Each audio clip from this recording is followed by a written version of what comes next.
Nightingale have released their 0.1.1 patch notes, as well as a roadmap for the month.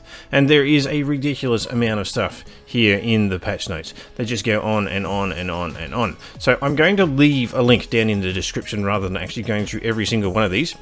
The main ones that I would probably talk about is that they've actually fixed a number of things in terms of progression blocking. They fixed everything around AVG antivirus, basically blocking the Nightingale from launching. And they also added in an option before you actually join the game where you can actually select what region you want to join in terms of servers. So you no longer have to worry about being put into a region that you didn't actually want. But, you know, have a look at the description. You can actually go through and actually see if your fixes are actually in the list.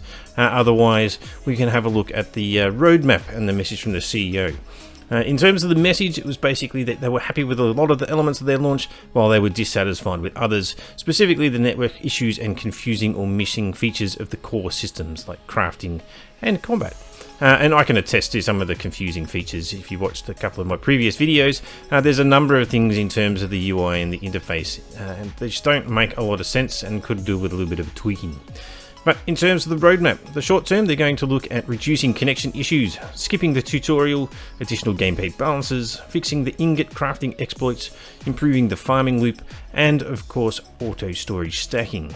Now, what does all of that really mean? Well, I can basically take a guess as to a number of them. Skipping the tutorial sounds interesting.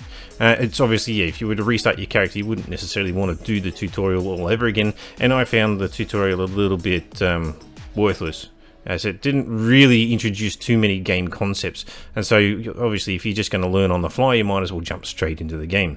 In terms of exploits, that's pretty self-explanatory. I haven't actually got up to the farming, so I don't actually know what the farming loop's like. But auto storage stacking, I would assume this means that when you're actually in a box, you should be able to push a button and it automatically stacks everything for you. It could actually be something slightly different, but we'll have to wait and see what they really mean by auto storage stacking. Now, in the medium term, they're looking at craft from storage, queued crafting, an offline mode, questline updates, additional NPC functionality, improved enemy AI, new building components, and new projectile weapons. And that list actually sounds really, really good. There's actually quite a number of really nice items that I was particularly looking for that I felt were missing. But they say the medium term, and that doesn't really determine what medium term is. Are we talking a month? Are we talking 2 months? What is medium term for Nightingale? Hopefully we're only talking a month or so, whereas the short term might actually mean the next iteration of patch cycles. And so crafting from storage, I definitely noticed that that was actually missing, and so it'd be really nice if that's there. Queued crafting is always a nicety to have, and these are kind of the features that you would expect a survival game to look at. So if you're looking at your competitors, what are they using in their, I say competitors or your peers in terms of the survival gaming industry? You know, what are they doing that's good, and why are they missing from your game, which would be crafting from storage? The offline mode is what half the population playing the game is actually whinged about. When you're playing by yourself, why do you need to be connected to a server somewhere else in the country? Questline updates, that's fine. Additional NPC functionality sounds great too, because they just kind of followed me and chopped down trees. In terms of enemy AI, I guess it was quite basic. They just kind of run at you and attack, but I haven't gotten that far in the game to really experience all the gamuts of the enemy AI. So that may mean something more to other people. And, you know, there's always room for more building components and weapons.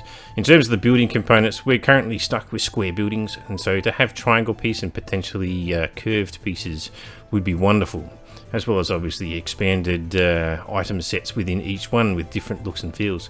And I do feel like some of the artwork on the roof and how it connects to the walls, at least with the crude stuff and the crude stone stuff, it didn't really fit together nicely, as can probably actually be seen in my latest stream, which I've yet to edit.